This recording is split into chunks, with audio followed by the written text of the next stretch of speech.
It's that time of year again when watermelon is back in season.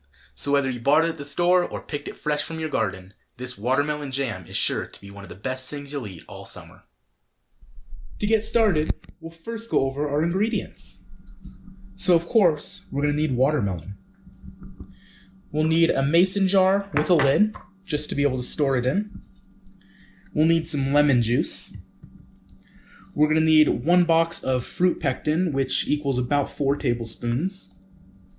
We'll need some granulated sugar.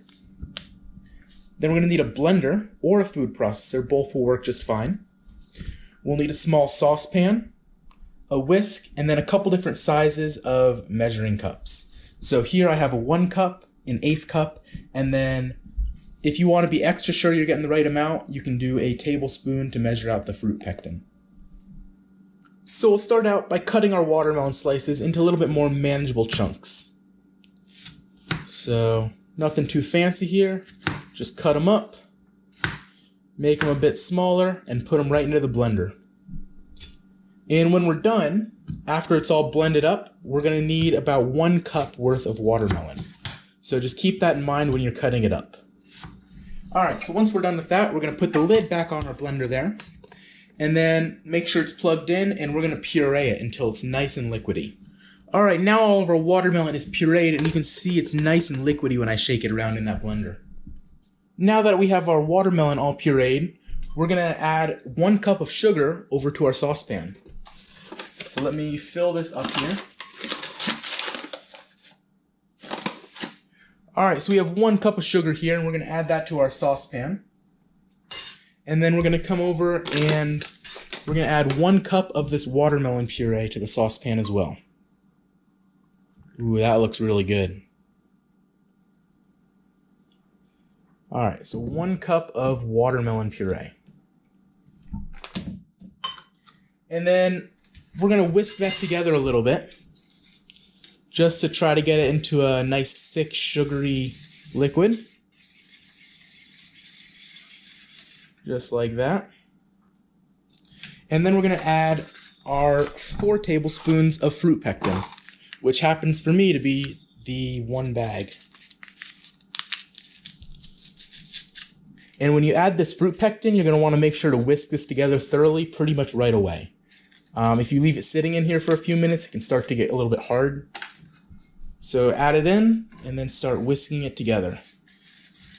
After you've stirred in your fruit pectin, you want to add 1/8 cup of lemon juice. Alright, 1/8 cup right there. Now that that's done, again you want to stir it in. And then once that's all stirred in, then you want to heat it to a medium high.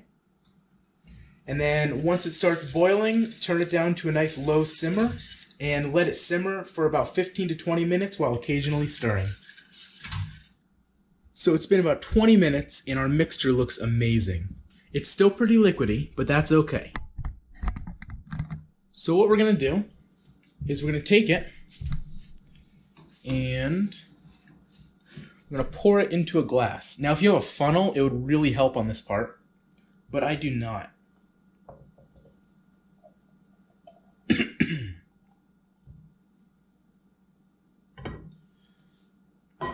Just like that.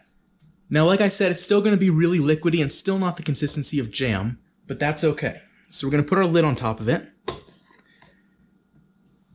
And then we're going to set it into our refrigerator for about 2 to 3 hours, or as long as it takes to cool off. After a couple of hours, it should have cooled off.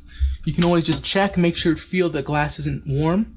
Another way you can tell as well is that after a couple hours, this should have hardened up into a nice gelatin-like consistency. So see how it's not all liquidy anymore? So our jam's all done, and about the only thing left for me to do is taste test it. So I put some on a slice of bread here, and let's give it a try. Oh my gosh, that is really good.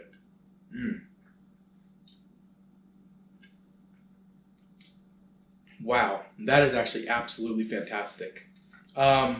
Anyways, if you guys like this video, be sure to give it a thumbs up and maybe even subscribe. If you guys want me to do more of these kind of videos in the future, leave a comment down below letting me know kind of like what you guys want me to do. Thank you guys all so much for watching, and I'll see you next time.